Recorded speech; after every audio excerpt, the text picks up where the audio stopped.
नमस्कार दोस्तों, आपका हमारे channel beginners approach to stock market में स्वागत है।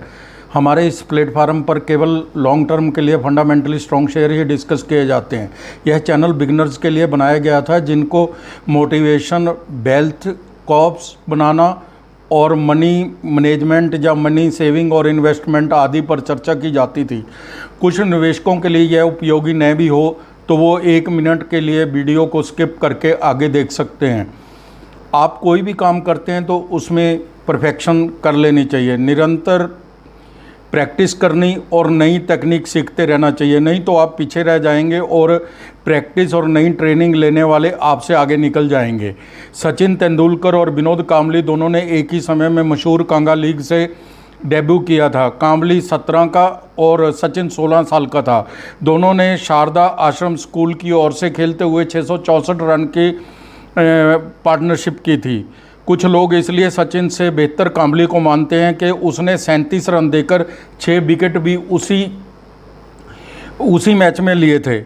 लेकिन कांबली न तो अपने आप को शॉर्ट बॉल की काट ढूंढ सका और ना ही उसने अंतर्राष्ट्रीय टीम में जितनी बार भी डाला गया उसने अपना वो करिश्मा दिखाया जिसके लिए वो मशहूर था। उसका लाइफस्टाइल भी उसकी प्रैक्टिस वगैरह में आड़े आता था। आज अगर एक लाइन में कहें, हालात के मुताबिक अपने खेल को न बदल पाने को कांबली के कैरियर की दी एंड वजह माना जाता है। आज हम टाटा ग्रुप की एक शानदार कंपनी बनारस होटल लिमिटेड पर चर्चा करेंगे। पहले हम बिजनेस मॉडल समझेंगे, फिर फंडामेंटल भी सीखने की कोशिश करेंगे और प्राइस वैल्यूएशन भी देखेंगे। अब हम चर्चा करते हैं बिजनेस मॉडल की और समझने के business model. Banaras hotel limited की स्थापना 1971 में हुई थी। कंपनी अपने होटल यानी वाराणसी में ताज गंगा और ताज नदेसर पैलेस और महाराष्ट्र में दी गेटवे होटल गोंदिया का संचालन करती है। 2011 में इंडियन होटल की सब्सिडियरी कंपनी बन गई। ताज ब्रांड को 2022 द्वारा सभी क्षेत्रों में दुनिया का सबसे मजबूत होटल ब्रांड और भारत के सबसे मजबूत ब्रांड के रूप में मान्यता प्राप्त हुई है। ताज गंगा वाराणसी 130 कमरे हैं। ताज नदेसर पैलेस 14 स्वीट हैं। गेटवे होटल गोंदिया 34 कमरे हैं। 2018 में गेटवे होटल वाराणसी में 55 कमरों का नवीनीकरण किया गया। 2019 में गेटवे होटल गंगाज में ताज गंगेज वाराणसी के रूप में ब्रांडेड किया गया। इसमें 96 कमरों, लॉबी और टी लॉन्ज का बड़े पैमाने पर नवीनीकरण किया गया। नए बैंक्वेट हॉल में बैठने की क्षमता 7700 फुट है, 7700 वर्ग फुट है। यह वाराणसी के 5 स्टार क्षेत्रों में सबसे बड़ी भोजनालय कहा जाता है इसको। इंडियन होटल कंपनी इसकी होल्डिंग कंपनी है। 49% की हिस्सेदारी है।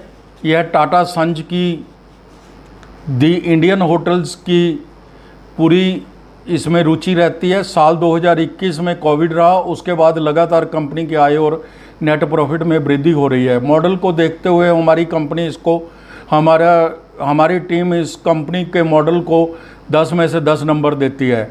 अब हम फंडामेंटल समझने की कोशिश करते हैं। की पॉइंट्स हैं जो मार्केट कैप 676 करोड़ है, छोटी कंपनी है। बुक वैल्यू 767 पर शेयर है। ROE 26.3% है। Return on equity face value 10 रुपये है। प्रॉस देखते हैं, कंपनी डेट फ्री है। कंपनी अच्छे तिमाही नतीजे पेश कर रही है और आगे भी आने की संभावना है। कंपनी ने पिछले 5 वर्षों में 29.5% की CAGR से प्रॉफिट ग्रोथ दिखाई है, जो बहुत ही शानदार है। कॉन्स्टेंट इसके नील है, कोई दोष नहीं है इसमें हम क्वार्टरली रिजल्ट्स कंपेयर कर लेते हैं। मार्च 22, दिसंबर 22 और मार्च 23 के सेल है जो मार्च 22 के अंदर 16.12 करोड़ थी, दिसंबर 22 के अंदर 28.26 करोड़ थे और मार्च 23 के अंदर 27.50 करोड़ थी। तो OPM है जो वो 36% था मार्च 22 के अंदर, दिसंबर 22 के अंदर 44% था और मार्च 23 के अंदर 41% था। नेट प्रॉफिट 3.3 करोड़ था मार्च 22 के अंदर, दिसंबर 22 के अंदर 8.29 करोड़ हो गया और मार्च 23 के अंदर 7.59 करोड़ हो गया। तो दोस्तों यह सीजनल इंडस्ट्री है, इसका कंपैरिजन जो है केवल पिछले साल के मार्च की तिमाही से ही करना चाहिए जो बहुत ही शानदार है, बहुत बढ़त के साथ नतीजे दिए हैं। अब हम साल दर साल कंपैरिजन करेंगे।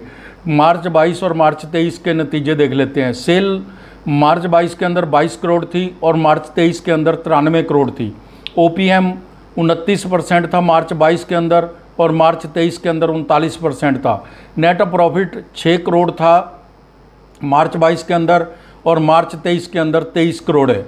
अब हम देख रहे हैं कि sale, OPM, net profit manifold बढ़ गया। बहुत ही दमदार नतीजे हैं दोस्तों, बहुत ही दमदार नतीजे हैं। स्टॉक CAGR 10 वर्ष की 24% है, 1 वर्ष की 163% है, यानी 1 लाख रुपया 2,63,000 रुपया बन गया। बैलेंस शीट चेक करते हैं। रिजर्व 98 करोड़ है और जो बोरिंग है वो 4 करोड़ है, यानी डेट फ्री, लगभग डेट फ्री कहो या डेट फ्री ही है। कैश 1 करोड़ है। रिटर्न ऑन कैपिटल एम्प्लॉयड 34% है, जो कि बहुत ही अच्छी है। प्रमोटर के पास 62.57% की हिस्सेदारी है, पब्लिक के पास 37.43% की है। फंडामेंटल बहुत मजबूत है, कहीं कोई कमी नज़र नहीं आती। हमारी टीम कंपनी के फंडामेंटल्स को 10 में से 10 नंबर देती है। अब हम बनारस होटल की प्राइस वैल्यूएशन देखेंगे। क्या यह उचित दाम पर मिल रहा है? इन्वेस्टमेंट का क्या यह सही समय है? इसके टारगेट क्या रहेंगे? शेयर 5200 के आसपास मिल रहा है। P28 के मल्टीपल में है। इसमें अपनी होल्डिंग कंपनी इंडियन होटल का जो शेयर है वो 58 की मल्टीपल की P पर मिल रहा है। इसका 52 भी हाई एंड लो 6021 और 1812 है। सेक्टर P 47 की मल्टीपल पे है। इस तरह शेयर की वैल्यूएशन तो चीप है और इन्वेस्टमेंट करने का यह सही समय है। इसका इन्वेस्टमेंट यानी शॉर्ट टर्म में हम टारगेट है जो वो देखते हैं, तो हमारी नज़र में ये 6200 से 6500 के बीच में होना चाहिए। वॉलेट इन्वेस्टर ने 1 साल का अनुमान 6644 रुपये लगाया है और 5 वर्ष का अनुमान 9836 रुपये लगाया है। तो यदि आप अच्छे रिटर्न वाले शेयर की तलाश में हैं तो बनारस होटल लिमिटेड एक लाभदायक विकल्प हो सकता है।